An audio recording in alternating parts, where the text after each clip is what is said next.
آج آپ حضرات کے سامنے زکوٰۃ سے متعلق چند اہم آیتیں اور اس کی تفسیر بیان کرنے کی کوشش کی جا رہی ہے۔ دعا فرمائیں کہ اللہ تعالی ہم سب کو کہنے سننے سے زیادہ عمل کی توفیق عطا فرمائے۔ سورہ بقرہ کے اندر اللہ تبارک و تعالی ارشاد فرماتے ہیں وَأَقِيمُوا الصَّلَاةَ وَآتُوا الزَّكَاةَ وَارْكَعُوا مَعَ الرَّاكِعِينَ، جس کا ترجمہ یہ ہے کہ اور نماز کو قائم کرو اور زکوٰۃ ادا کرو اور رکوع کرنے والوں کے ساتھ رکوع کرو۔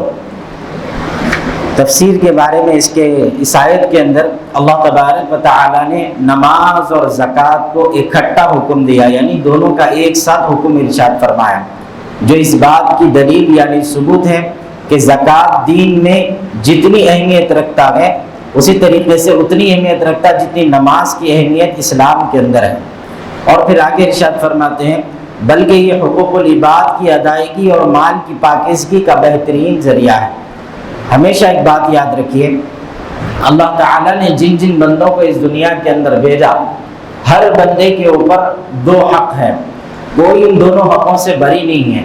پہلا حق ہے حقوق اللہ اور دوسرا حق ہے حقوق العباد۔ اسی آیت کی تفسیر کے اندر مفسرین محدثین اس آیت سے متعلق ارشاد فرماتے ہیں کہ اللہ تعالیٰ نے زکوٰۃ کو حقوق العباد کی ادائیگی کا ذریعہ بنایا۔ زکوٰۃ ایک ایسا عمل ہے جس کے ادا کرنے سے اللہ کا حق بھی ادا ہوتا اور حقوق العباد بندوں کا حق بھی ادا ہوتا۔ آپ کو معلوم ہونا چاہیے اللہ تبارک و تعالیٰ نے ان دونوں حق جب بندے کے اوپر رکھے تو ایک ذریعہ ایسا ہے حقوق اللہ کا، جس کے اندر ہم نماز پڑھتے ہیں، روزے رکھتے ہیں، حج کرتے ہیں، اگر یہ ہم سے چھوٹ جاتا ہے تو اللہ تبارک و تعالیٰ اس کی کچھ حد تک معافی دے دے گا، لیکن حقوق العباد لوگوں کا جو حق ہوگا اس وقت تک معاف نہیں کیا جائے گا جب تک کہ لوگ زمین پر معاف نہ کریں۔ آخرت میں تو کوئی معاف کرنے والا ہے نہیں، جتنی معافی ہونا ہے اسی دنیا میں ہو جانا ہے کہ بھائی آپ کا حق کھائے تھے، آپ کو ستائے تھے، لہذا آپ معاف کر دیجئے۔ یہ انتہائی اہم ہے۔ اگر معافی مانگنے میں کتراتے ہیں یا معافی مانگنے میں ڈر ہے، خیال ہے کہ بھئی کیا ہوگا، تو یہ ہمارے لیے نقصان دہ ہے۔ علماء اکرام اسی سے متعلق فرماتے ہیں کہ حقوق اللہ کی کمی جب ہو جائے، بندہ اللہ تبارک و تعالیٰ کے حق کو ادا کرنے میں اگر کسی بھی قسم کی کمی کر دے تو فرماتے ہیں کہ بندے کو چاہیے کہ وہ صدقہ کر دے۔ کیا کرنا؟ صدقہ کرنا۔ نمازوں میں کوتاہی ہو رہی، روزوں میں کوتاہی ہو رہی، عبادت میں کوتاہی ہو رہی، قرآن کی تلاوت میں کوتاہی ہو رہی، اللہ کی یاد میں کوتاہی ہو رہی، تو فرماتے ہیں کہ بندے کو چاہیے کہ وہ اللہ کی راہ میں صدقہ کرے۔ صدقہ کیا کرتا؟ فرماتے ہیں کہ اللہ کی نافرمانی کی وجہ سے، اللہ کی نافرمانیاں جب بندہ کرتا تو اللہ کا عذاب اس بندے کے اوپر نازل ہوتا۔ کس کس شکل میں نازل ہوتا؟ بے برکتی کی شکل میں نازل ہوتا۔ کس کس شکل میں نازل ہوتا؟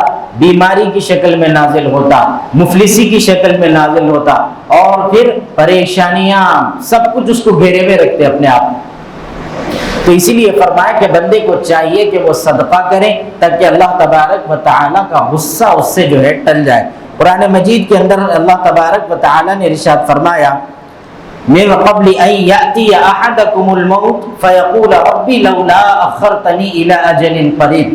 اللہ تبارک و تعالیٰ جب روز محشر میں بندے کو پکڑے گا اور کہے گا کہ تو نے نیک عمل کیوں نہیں کیا، جا تیرا ٹھکانہ جہنم ہے، تو بندہ کیا بولے گا اس وقت میں بتائیے؟ بندہ کھڑے ہو کے اللہ تبارک و تعالیٰ کے سامنے کہے گا کہ اے اللہ آپ مجھے معاف کر دیجئے یا تم مہلت دیجئے، میں دنیا میں جانا چاہوں۔ اب جب بندہ بولیں گا یہ، اللہ اس سے پوچھیں گے دنیا میں جا کے تم کیا کرتے، تو انہیں جواب میں بولیں گا اے اللہ جا کر نماز پڑھ تو نہیں بولیں گا، سمجھ رہے آپ؟ انہیں جا کر روزہ رکھوں گا نہیں بولیں گا، انہیں فرمائیں گا اے اللہ آپ مجھے اجازت دیجئے میں زمین پر جا کر صدقہ کر کے آؤں گا، کیونکہ جو بندہ صدقہ کرتا ہے اس کا اجر اللہ تبارک و تعالیٰ اتنا بڑھا دیتے ہیں کہ روز محشر میں بندہ اس صدقے کے اجر کا محتاج رہے گا کہ اللہ میں صدقہ کر کے آتا ہوں، میرے کو اجر عطا فرمائے۔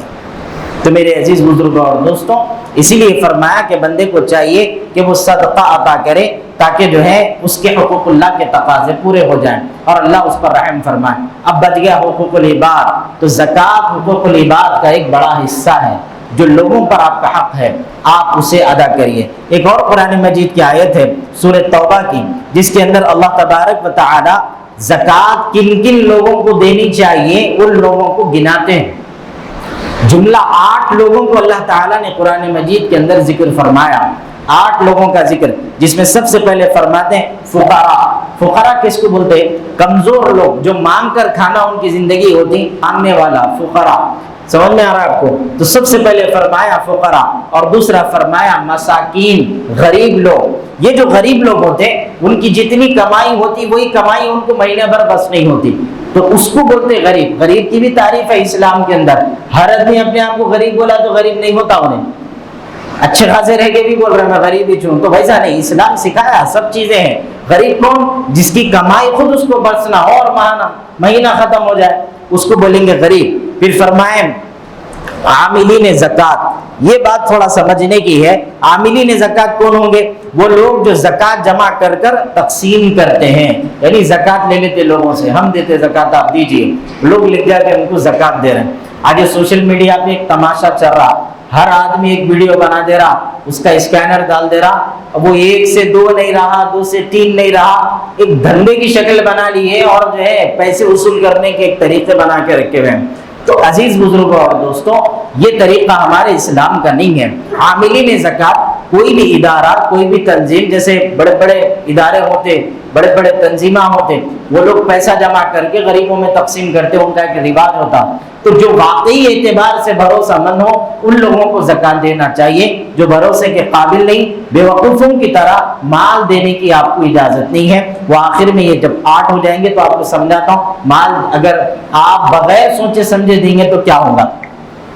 چوتھا مؤلفۃ القلوب، جس کے اندر فرمایا کہ لوگوں کو اسلام کی طرف لانے کے لیے، سمجھ میں آ رہا، غیر مسلم ہیں لوگ، ان کو اسلام لانے کے لیے، یا تو پھر جو لوگ اسلام قبول کر لیے، اسلام میں نئے نئے داخل ہوئے، میں آپ حضرات سے دل کی بات بتا رہا ہوں، ہم لوگ جو ہے کوئی اسلام قبول کرا بولے تو بڑے خوش ہوتے تھوڑا اندر سے، ارے ماشاءاللہ ماشاءاللہ، بیٹی دینے راضی نہیں، ہم لوگ جو ہے اسلام قبول کرا، ارے ماشاءاللہ ماشاءاللہ، پھر کیا ہے، پیسے دے کے اس کی مدد کرنے راضی نہیں، انہیں خاندان کو چھوڑ کے آ جاتا، آپ کو معلوم ہونا چاہیے، زمین نہیں ملتی اس کو اسلام قبول کرنے کے بعد، اس کی جائیداد، اس کے سب کچھ لٹ جاتا، کوئی اس کے اندر حصے داری نہیں رہتے، انہیں اکیلا اپنے گھر سے نکل کے خاندان سے الگ ہو جاتا، مگر ہم پوچھتے نہیں۔ ایک واقعہ سناتا ہوں، میرے کہنے بہت کم ٹائم ہے، جلدی جلدی بولنا ہے اس لیے آپ لوگوں کو جانا ہے۔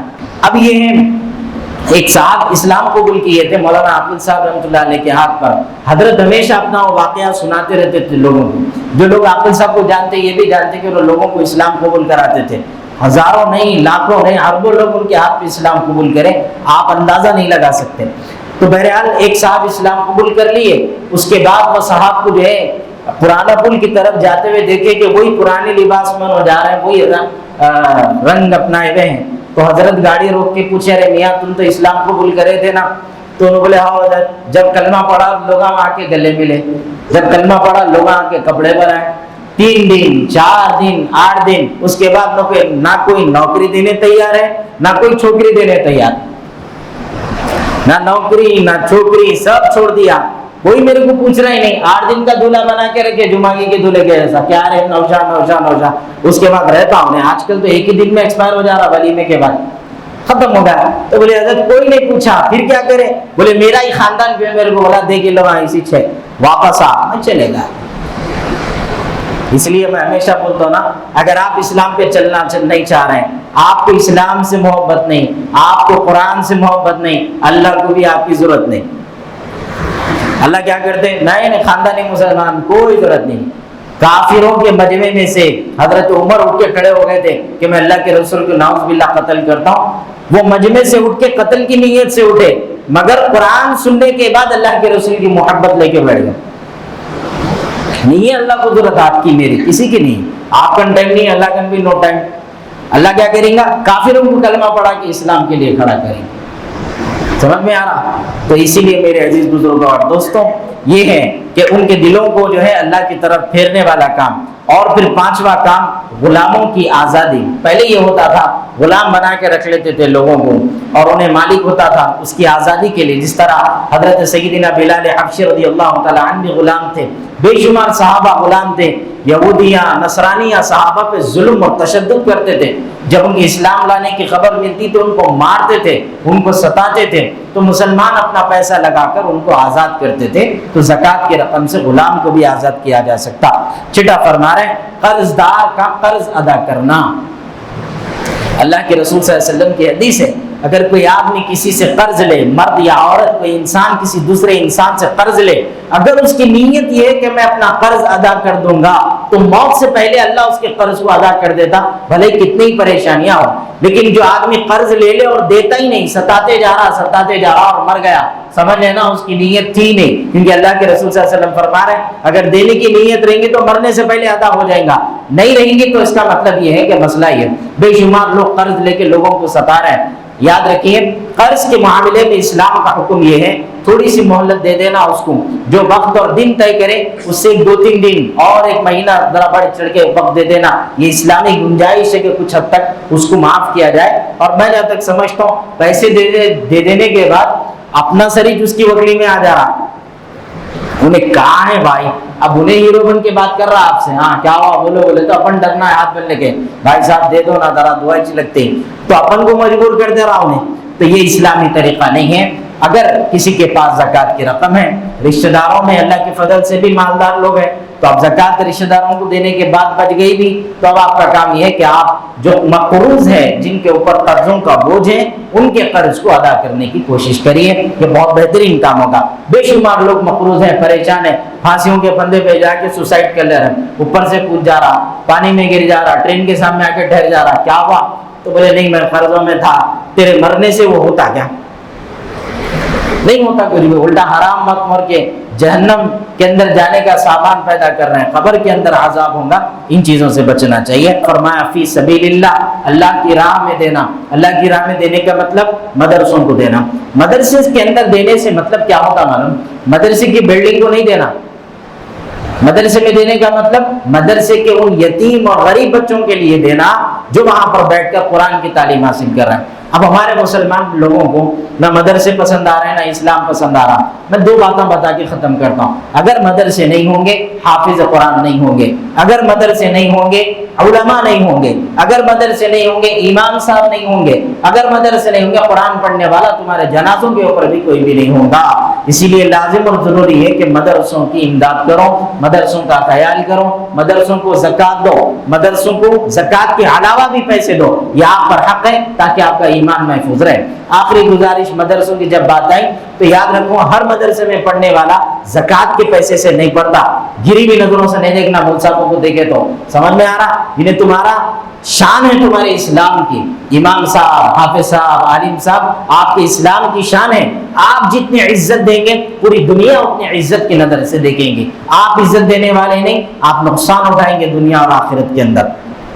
اور پھر فرمایا مسافر آدمی ادھر سے ادھر سفر کرنا ہے کسی کو، اس کی مدد کر دیے، زکوٰۃ کی رقم سے اس کی مدد کی جا سکتی۔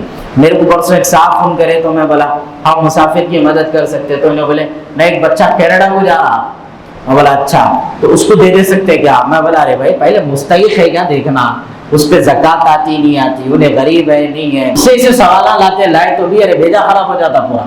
تو میرے حال یہ 8 لوگوں کو اللہ تبارک و تعالیٰ نے ذکر کیا۔ اب اس میں ایک بات یاد رکھیے، جو لوگ زکوٰۃ ادا نہیں کرتے، اللہ کے رسول صلی اللہ علیہ وسلم کا جب انتقال ہوا یعنی آپ اس دنیا سے پردہ فرمائے تو کچھ لوگ ایسے تھے جن لوگوں نے کہا کہ ہم زکوٰۃ ادا نہیں کریں گے۔ مانو کچھ لوگوں نے کہا کہ ہم زکوٰۃ ادا نہیں کریں گے، بولے وہ گئی سرکار نہیں زکوٰۃ نہیں، بولے ہاں۔ اس وقت میں جن کی ذمہ داری تھی سیدنا ابو بکر صدیق رضی اللہ تعالیٰ عنہ کی تھی، آپ نے کہا کہ اللہ کے رسول کے زمانے میں اگر کوئی ایک رسی بھی زکوٰۃ کے اندر دیتا تھا، اگر وہ آج کے دور میں رسی نہیں دے گا تو میں ابو بکر اس شخص سے جہاد کروں گا اور اس سے جنگ کروں گا اور اس سے زکوٰۃ کا وہ حصہ کھینچ کر رہوں گا۔ اس کی اہمیت، زکوٰۃ ختم ہو جاتی تھی اگر اس وقت میں حضرت ابو بکر اس ہمت والی بات نہیں کرتے۔ زکوٰۃ کا مقصد ہے کہ غریب تک حق پہنچے، غریب کی زندگی اچھی ہونا۔ مسلمان زکوٰۃ دیے تو سب اچھا ہو جاتا، معاشرے کے اندر خوشحالی پیدا ہوتی ہے، مگر مسلمان زکوٰۃ دیتے نہیں۔ کہاں دیتے؟ نہیں دیتے، بالکل بھی نہیں دیتے، جھوٹے باتیں۔ اب اس کے آگے دیکھیے، جو آدمی زکوٰۃ کے بارے میں بھی بولا نا، کچھ ایسی تنظیمیں نکل گئی، اب وہ تماشا ہے بھائی، ہاں بھائی ہر ایک کا ایک مذاق بنانے کی کوشش میں، اس کو نیچے دکھا رہا، تم کام نہیں کر رہے ہم کام کر رہے ہیں۔ تو یہ سب دیوانی ایکٹنگ بند کرو. اللہ کی راہ میں جو لوگ دے رہے ہیں, آپ لوگ کا ذمہ داری ہے زکات دینے والے کی تحقیق کے ساتھ دینا. اگر بغیر تحقیق کے دیں گے زکات تو قبول ہو جائیں گے, مگر اللہ کے پاس جواب دے ہوں گے کہ تم مستحق تک یہ زکات کیوں نہیں پہنچا. اگر مستحق تک نہیں پہنچیں گا تو زکات کا مزہ کیا ہے؟ بھوکے کو کھانا کھلاؤ, پیٹ بھرے کو کھلا کے کیا فائدہ؟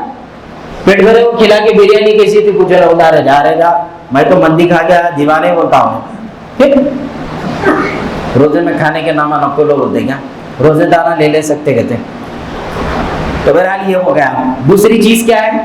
اب جو آدمی زکات لیں گا جھوٹ بول کے, مستحق نہیں ہے اور زکات لیں گا, وہ تنظیم, وہ ذمہ داران, وہ لوگ جو جھوٹ بول کر لوگوں سے زکات لیں گے اور مستحق تک زکات نہیں پہنچیں گی, اللہ کے رسول صلی اللہ علیہ وسلم نے فرمایا کل قیامت کے دن وہ لوگ اس طرح اٹھائے جائیں گے کہ ان کے چہرے کے اوپر گوشت نہیں ہوگا, اور پورے اس وقت کے لوگوں کے سامنے وہ رسوا اور ذلیل ہوں گے کہ یہ غریبوں کی زکات کھانے والے لوگ تھے.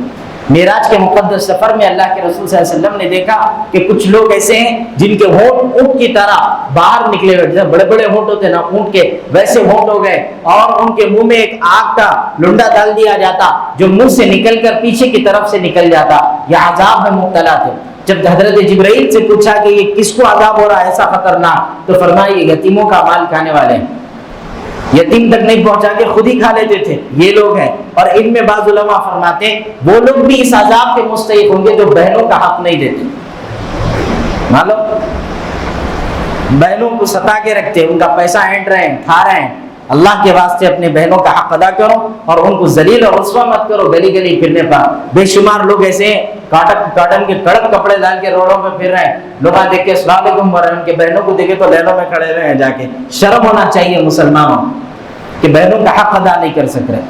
اور پھر آگے فرماتے تیسری آیت جس کے اندر اللہ تبارک و تعالی نے ارشاد فرمایا ليس البر أن تولوا وجوهكم قبل المشرق والمغرب ولكن البر من آمن بالله واليوم الآخر والملائكة والكتاب والنبيين وآتى المال على حبه ذوي القربى واليتامى والمساكين وابن السبيل والسائلين وفي الرقاب. اس آیت کے اندر کیا فرماتے ہیں؟ نیکی یہ نہیں کہ تم اپنے چہروں کو مشرق یا مغرب کی طرف پھیر لو, بلکہ نیکی یہ ہے کہ کوئی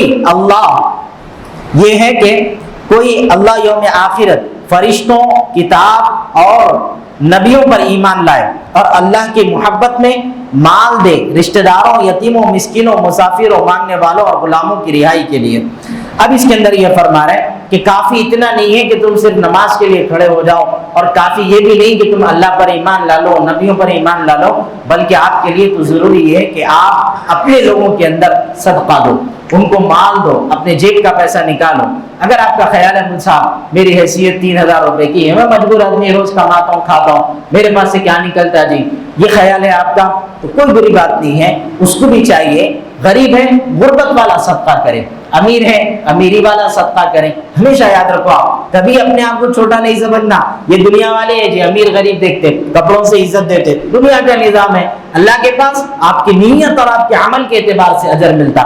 حضرت ہارون رشید رحمۃ اللہ علیہ کے زمانے میں حضرت ہارون رشید رحمۃ اللہ علیہ نیت کرے کہ بغداد کے اندر ایک انتہائی خوبصورت مسجد بناؤں گا. ان کے اپنے مال سے, اپنے پیسے سے پیسہ سینکشن ہو گیا, بادشاہ تھے, پیسہ سینکشن ہوا اور بہترین مسجد کی تعمیر کرائی جا رہی. اور آپ جانتے ہیں اس مسجد کی تعمیر میں بے انتہا پیسہ لگا, اور آپ جب مسجد تعمیر ہو گئی اور آپ رات میں سو گئے اطمینان کے ساتھ کہ الحمدللہ میری مسجد بن گئی, رات میں سوئے تو خواب میں دیکھے کہ جنت کے اندر اللہ تبارک و تعالیٰ نے ایک انتہائی خوبصورت محل تعمیر فرما دیا. کیونکہ اللہ کا وعدہ ہے جو دنیا کے اندر اللہ کی مسجدوں کو آباد کرتے ہیں, بناتے ہیں, اللہ آخرت کے اندر جنت کے اندر ان کے لیے محلات بناتا ہے. محل کو دیکھ کے خوش ہو گئے, بولے یہ آپ کا محل, بولے خوش ہو گئے. اسی کے برابر ایک محل تیار کیا ہوا تھا. آپ نے دیکھ کر کہا یہ کس کا, بولے یہ فلاں بغداد کے رہنے والے ایک شخص کا ہے, ہم نے اس کے لیے بھی ایک محل بنایا. اب ہارون رشید رحمۃ اللہ علیہ کا خابش ختم ہو گیا. انہوں بولے آخر وہ محل بنا کس کا, کیسا بنا؟ مسجد میں بنایا, دوسرے کا محل کیسا بنا؟ تلاش کرے اس کو, جا کے اس کو پکڑ کے بولے بھائی مسجد میں پیسہ میں لگایا, پوری کوشش میں کرا, مسجد میری بنی تو محل بھی میری بن گیا, تیرا محل کیسا آ گیا میرے محل کے بازو؟ میری مسجد میں تیری حصے داری کیسی آ گئی؟ بادشاہ ہے مگر سوال تو جائز ہے نا۔ اس نے کہا کہ دیکھو ہارون رشید، میں انتہائی غریب آدمی، میں مزدوری کر کے مزدوری کمانا، روزانہ محنت کرنا، کچھ پیسے لے کے گھر کو جانا میری ذمہ داری، لیکن میں جس وقت دیکھا کہ تم مسجد کی تعمیر کر رہا ہے، اپنے آپ میں ملامت کر لیا، میں اتنا غریب ہوں کہ ایک مسجد بنا تو نہیں سکتا، مگر میری روزانہ کی آمدنی سے کچھ پیسے نکالوں گا۔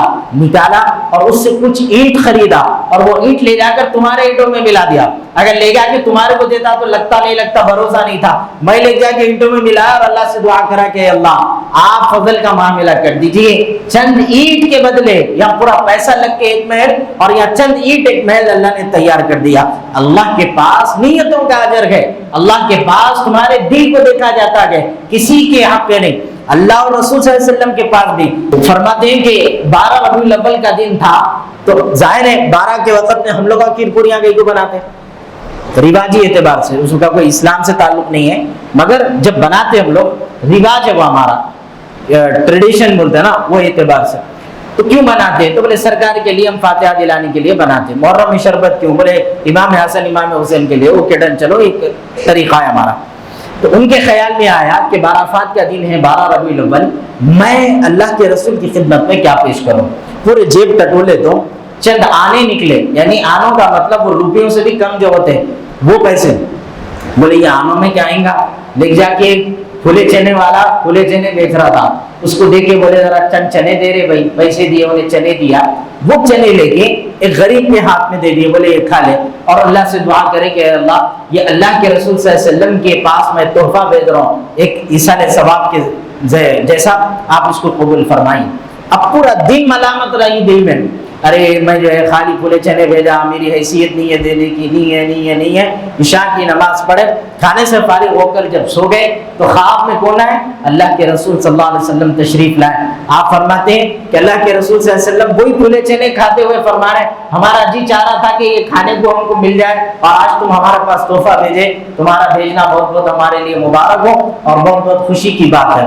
تو نیتیں اللہ اور اس کے رسول دیکھتے ہیں، آپ کا مال، آپ کے کپڑے، آپ کی دولت کی وہاں پر ضرورت نہیں ہے۔ حاتم طائی ایک وقت کا بہت بڑا بادشاہ تھا، بہت بڑا بادشاہ تھا اللہ کے رسول صلی اللہ علیہ وسلم سے پہلے کے زمانے میں۔ تو حاتم طائی کے آپ واقعات کو پڑھو، یہ بہت بڑا سخی آدمی تھا، اللہ کی قسم اس کی ایسی سخاوت کوئی نہیں کرے وہ زمانے میں۔ اس کے بعد کی سخاوت میں تو سیدنا عثمان غنی رضی اللہ تعالیٰ عنہ کو کوئی پیچھے نہیں کر سکتا۔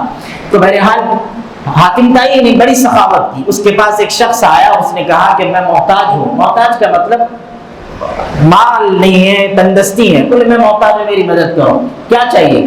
تو بولے 2 درہم چاہیے۔ کتنے؟ 2 درہم، صرف 2 درہم مانگا۔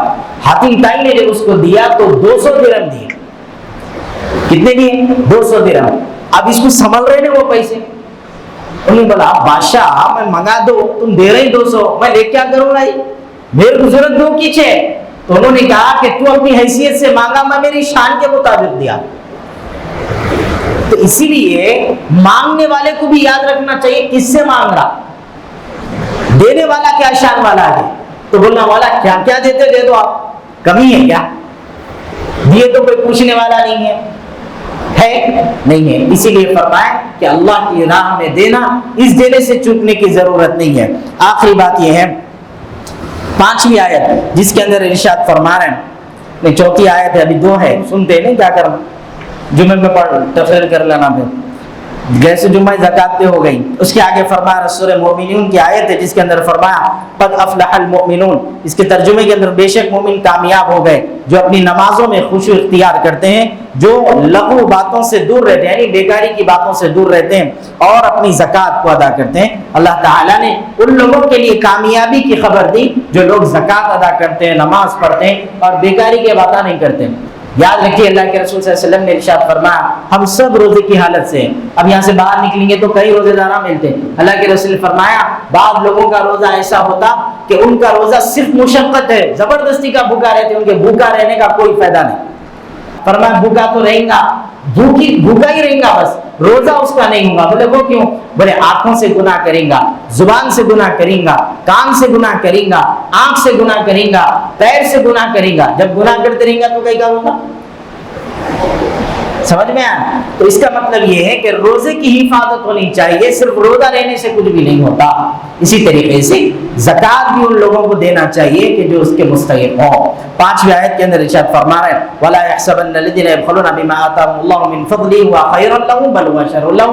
اور جو لوگ زکوٰۃ ادا نہیں کرتے، صدقہ نہیں دیتے، مجھ صاحب میری حیثیت نہیں ہے، ٹھیک ہے 1 روپے کے 1 روپیہ دو، مگر بھاگو مت، دینا تمہارے اوپر فرض ہے، دینا چاہیے۔ صدقہ دینا، صدقہ دینے سے کیا ہوتا؟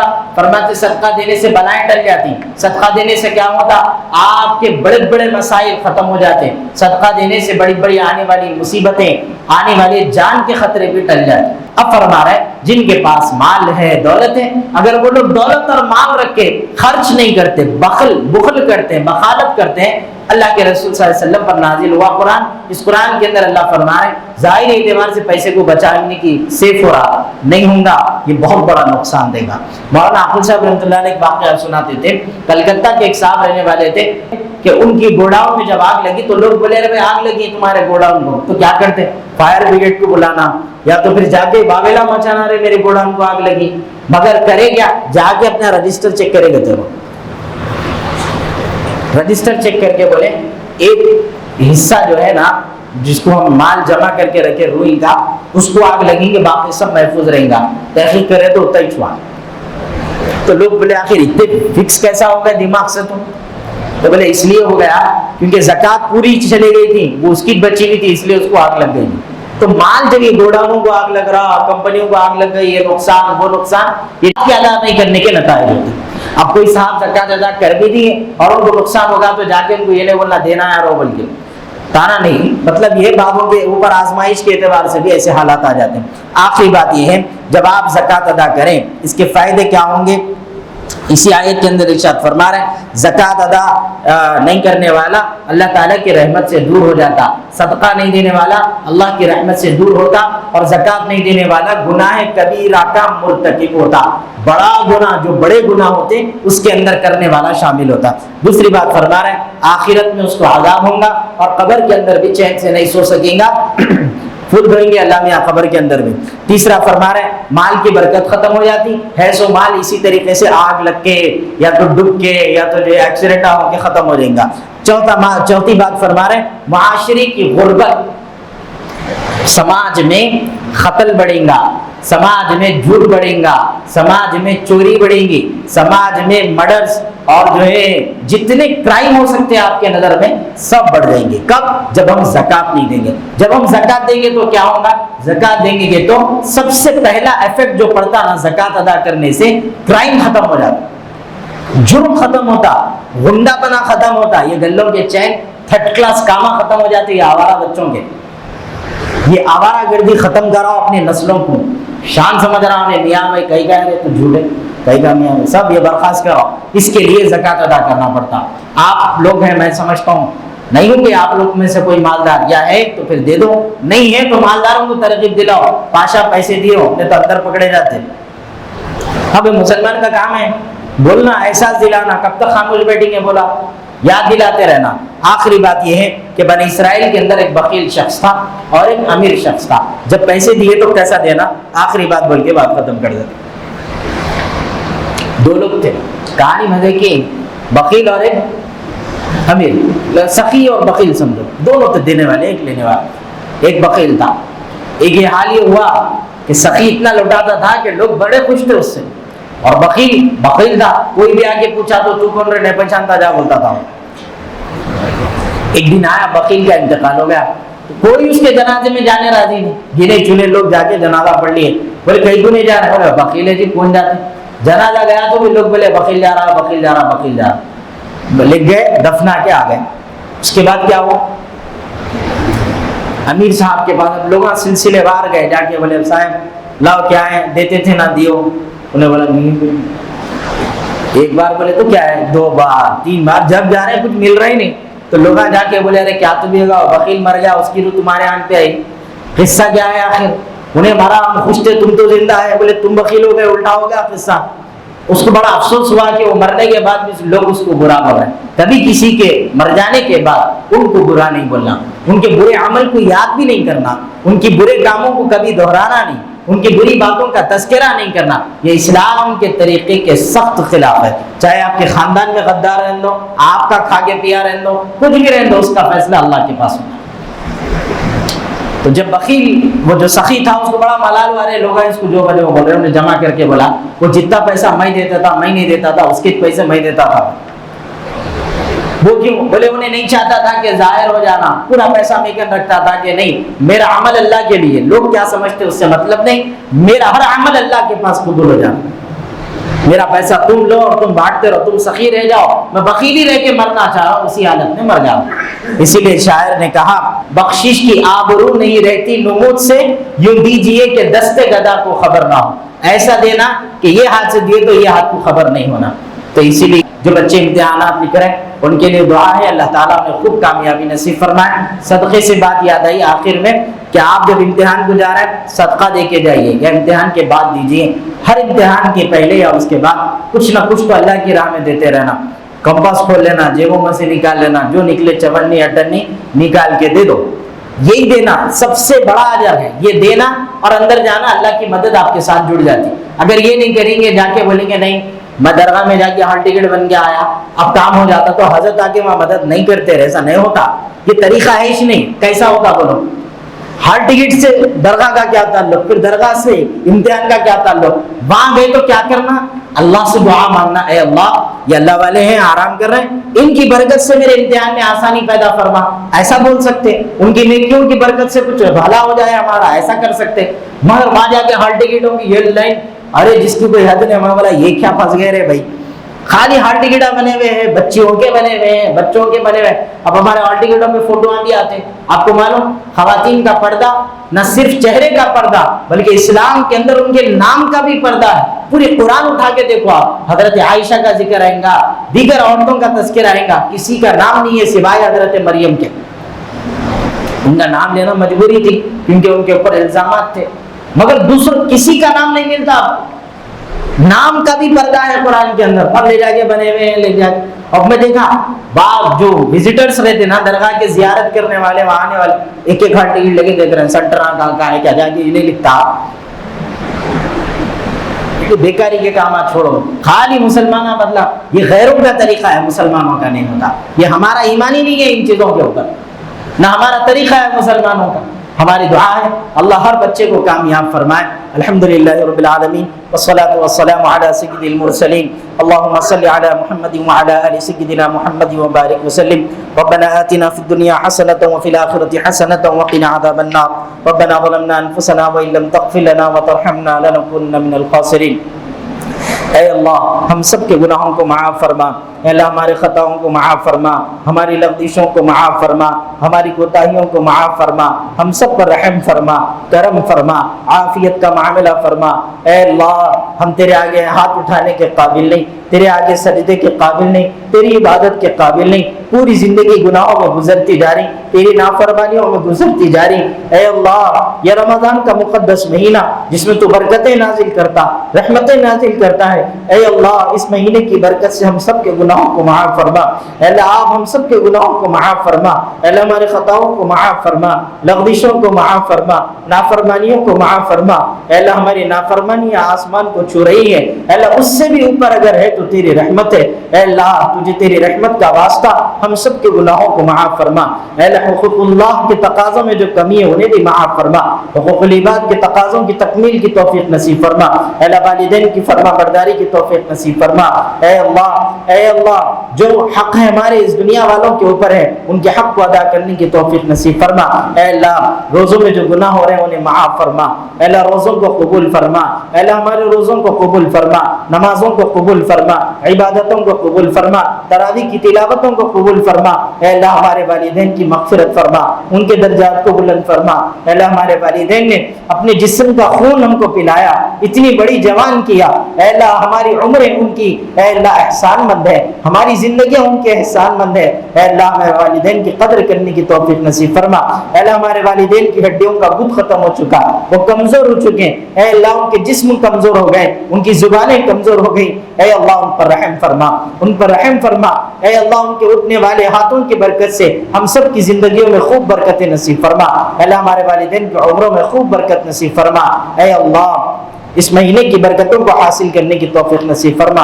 اے اللہ جو کچھ مانگا ہے وہ عطا فرما, جو مانگنے سے رہ گئے ہیں وہ عطا فرما. جس طرح یہاں ہاتھ اٹھائے ہیں گنبد خضرا کے سائے میں بیٹھ کر مانگنے کی توفیق نصیب فرما. رمضان کے مہینے میں حرمین شریفین کی زیارت نصیب فرما. خانہ کعبہ کے غلاف کو پکڑ کر دعائیں مانگنے کی توفیق نصیب فرما. اللہ یہاں جتنے موجود ہیں ان کے دلوں میں جو جو جائز حاجات ہیں ان تمام کے جائز حاجات کو قبول فرما.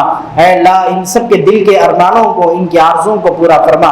اے اللہ ہمارے دعاؤں کو نبی رحمت صلی اللہ علیہ وسلم کے صدقے طوفیل میں قبول فرما. ان اللہ وملائکتہ یصلون علی النبی یا ایھا الذین آمنوا صلوا علیہ وسلموا تسلیما. اللهم صل علی سیدنا مولانا محمد وبارک وسلم افضل صلواتک وعدد معلوماتک وبارک وسلم. جزا اللہ عنا محمدا ما هو اہلہ صلی اللہ علیہ وسلم برحمتک یا ارحم الراحمین والحمد للہ.